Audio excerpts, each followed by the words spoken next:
Enjure twirenegwa hamwe no kuvoga kw'emigyera gwa Kafu hamwe na Kisenja omu district ya Masindi bisigire Emihanda etimbukire eby'entambara biri omu mbeera mbi. Hariyo n'eirwaro ya Kijenga, Kigezi, tukabona tukuraba mu maizi.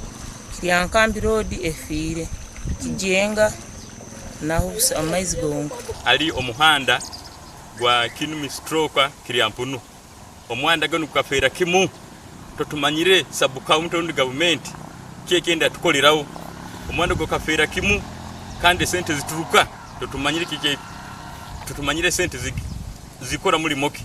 Egomborezi rumwe Emihanda ijwire amizi n'eya Mirya, Kimengo, Pakanyi hamwe na Nyantozi. Amakubo gafa gasinga wano mu Masindi district gali mu mbeera mbi nnyo lwakuba enkuba yagasanga kwegambanga nago gali mu mbeera mbi ate enkuba bwe yajja yeyongera okwonoonera ddala amakubo gaffe. Ensonga ezimu ezireetedde amakubo gano okubeera mu mbeera eno bweti, ekisooka enkuba eyitiridde nnyo, ekyokubiri Minister of Works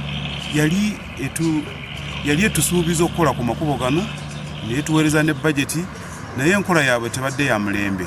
Enguuto eziri omu mbeera mbi harimu orwa kilomitazi 40 orwa Masindi Port orurikugita ahari Kigumba hamwe na Kampala Guru. Omuhanda guno gw'amazima gw'omuhanda gw'ogufu oyiro kye tukusaba kiri kintu kimu batuyambe gavumenti tuyambe banze tulwanirire omuhanda guno kwa maizi gachwire. Eno ngudo tekyayenda just kujja ni basensa busensa itakabo kwa Kisaru kiri hayi mfunda muno bakwenda baije bagikolere kimu bateke mu maramu mabale bateke okola sinka nkeya Nyakatogo. James Butamarizo chairman wa Kinumi najaranga abantu barikurenga mu 15 bashobanjirirwe n'emiringo yo kwiko marwaro hamwe n'obutare. Bantu bakwingura 15 nogenda iguru bala affected tibakutunga access yo mwirugenda mwirwaro bukwa health centers Kigezi na Kijenga nizo twina zitukozesa mu Mirya sub county muno. Nkamasomero bakakilozinga went was still early because of the water.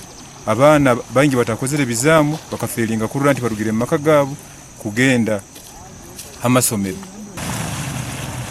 Gasha kwa Ambrose Nwagaba Katoto.